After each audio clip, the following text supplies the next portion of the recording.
It's time to review a deck. This deck I built from a single Jump to Lightspeed booster box, and I loved getting to stress test this deck against another player of similar skill. So let's dig into the deck. Let's see what about it made it able to win in an actual game. We start off with our leader, which is Wedge Antilles, and I love Wedge because of the fact that he really allows you to get ahead when it comes to resources, just because his action doesn't cost anything, and you get to play a card from your hand using piloting, and it costs one less.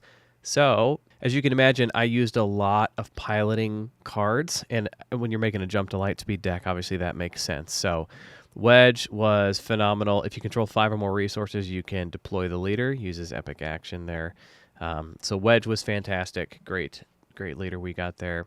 And I affectionately refer to the Colossus as a big boy base. The only thing you have to do is draw one less card in your starting hand, but you get 5 extra hit points, which is crazy. So that worked out really well. I didn't feel like I lost out much, and I've got a card or two in here that lets you draw a card. So that worked out really well. Every deck I build, I'm trying to make sure that it's balanced. You need to have some really low cost units, both in ground and in space, in my opinion, to get started. And so started off with some bunker defenders, and they say while you control a vehicle unit, this unit gains sentinel.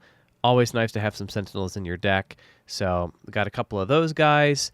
And just to note again, our aspects for this deck are command, heroism, and vigilance. So got a couple of command guys in here.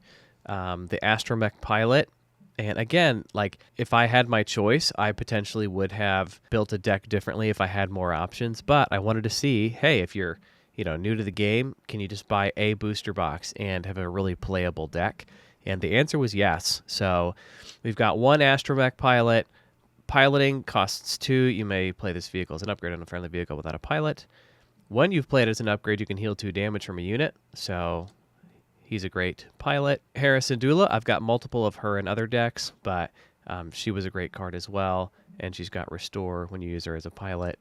Clone pilot, again, I just wanted to make sure I had plenty of pilots. And I love that they double as ground units. So if I ever don't want to use them as a pilot, I don't have to. So it gives me plenty of coverage in both arenas. I can use them as upgrades or just as ground units, right? Next, I got a couple of the Academy graduates. These guys are Sentinels, which is awesome, and they also are pilots. Then we have Trace, pretty inexpensive piloting cost, and the attached unit gains on attack. You may heal 2 total damage from any number of units. So again, lots of units in here that are doing a lot of healing, which is awesome.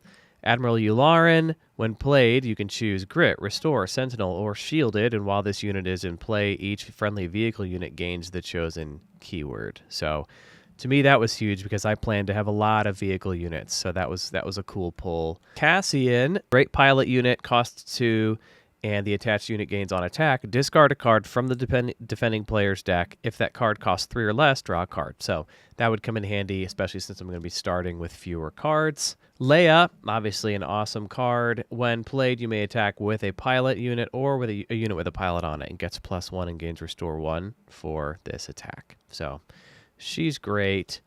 Poe Dameron, I got a couple of those in here, and as a pilot, he is just a pretty solid upgrade. When he's played as a unit, you get to create an X-Wing token, and you can attach this unit as an upgrade to a friendly vehicle unit without a pilot on it. So I think it almost always makes sense to play him as a unit because you get to create an X-Wing token, and he still gets to be a pilot. And speaking of that X-Wing token, you can actually put him as the pilot on the X-Wing token that you create. So Poe's great. Chewbacca's great for multiple reasons. I really love pairing him with the Millennium Falcon. I didn't pull any of those, so I couldn't do it for this deck, but when you pair him with the Millennium Falcon, you can stack a bunch of pilots on it, because if you have something like R2-D2 who lets you play an extra pilot, the Falcon itself can already have an extra pilot, so then you can put Chewie on there as well, so you've got this super heavy-hitting unit, and then Chewie's big thing is the attached unit gains. This unit can't be defeated or returned to hand by enemy card abilities. So, somebody can't play like Vanquish or something that would just completely destroy everything that you built. So, super, super powerful. Love Chewie for that reason. Sabine's Masterpiece, unique card, lots of cool capabilities down here. Also really cool if you're building a Spectre deck. I love the Kanan Jarrus leader with Spectre and creature units. This one's definitely making its way in there. So, but for this deck, unique card, can do some cool things. Okay, we got a couple of the red leader. This unit costs 1 less to play for each friendly pilot unit and upgrade. Again, we're making huge use of the pilot mechanic and cards that interplay well together with that in mind. When a pilot upgrade attaches to this unit, create an X-Wing token. So not only is this unit really inexpensive if you have other pilot units out there, but once you attach a pilot to this, you get a free X-Wing token as well. So that's great. Adept Arc 170, more units with Restore. As you can imagine, this deck is so annoying because you've got 35 hit points already and everything's got Restore. So, gotta love it. Red Squadron X-Wing got 3 of these. When played, you may deal 2 damage to this unit if you do draw a card. So again, those really helped with, okay, you know, I start with this Colossus and I have 1 fewer card, but a lot of cards helped me be able to recoup that if it really was an issue, which it really wasn't. We got the gold leader, comes in shielded, which I love. Shielded units are the biggest pain. While this unit's defending, the attacker gets -1, -0, so that's fantastic. Blue leader, got a couple of those. It has ambush. Again, it's nice to just sprinkle in different cards that have some of those different keywords because you never know if you're going to need it. You know, if you've got an opponent that's got a bunch of shielded stuff, if you got nobody with Saboteur, then that can be a pretty serious issue. A lot of times I'll have some of those different keyword units on my sideboard. So, you know, if my deck of 50 cards is lacking a certain keyword and it really becomes pivotal to have that keyword when I'm playing an opponent, then I'll keep, you know, several of the different options for keywords in my sideboard so that the next round I can swap those in. Another unique thing, you can move this to the ground arena and pay 2 and you get a couple of experience tokens. Kind of a unique feature there. Scouting Headhunter, again, a couple of Sentinels, love having some of those. These Eager Escort Fighters have ambush, and then a couple of the Resistance X-Wings. The Resistance X-Wing can get annoying as well because while this unit has a pilot on it, it gets +1/+1. So if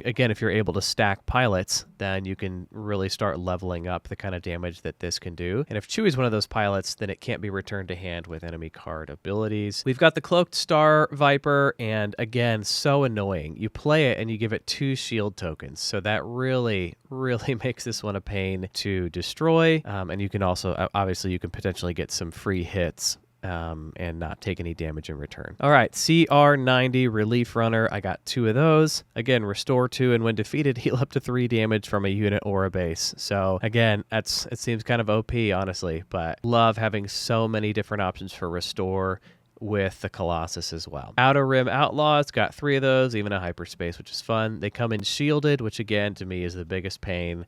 And then we've got our different event cards here in the back. We've got a rare one here in the Heat of Battle. Each unit gains Sentinel and loses Saboteur for this phase. So for me, I didn't have any with Saboteur, so that was a weakness of my deck, but I wasn't going to lose anything from it. And I could give everybody Sentinel, which if I was in a pinch, that could really bail me out, right? Again, a huge part of this deck was, hey, let's protect the base, keep it healed, and slowly chip away at the opponent.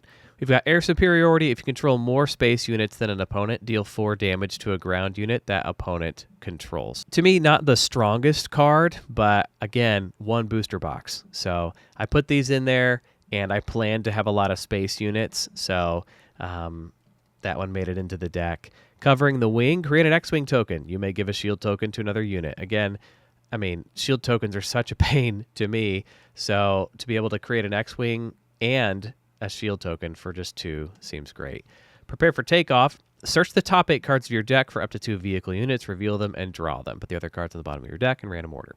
I love cards that allow you to search your deck. I feel like in other TCGs like Pokemon or something like that, deck searching is something you do a lot and very thoroughly. Not as much in Star Wars Unlimited, so anytime a card, like you can search the top 8 or the top 10, I'm really interested in those because it makes your deck very playable and you can get exactly what you need, okay? One repair, just because, again, just want to make sure I keep that base healthy. And then finally, we've got 2 of the Dogfight card. Attack with a unit, even if it's exhausted. This unit can't attack bases for this phase.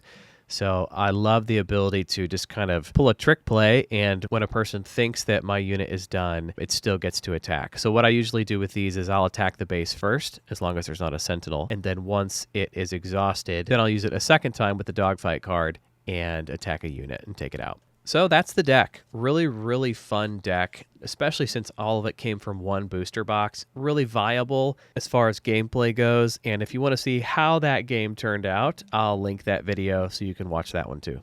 And as always, be good to yourself, and we'll see you in the next one.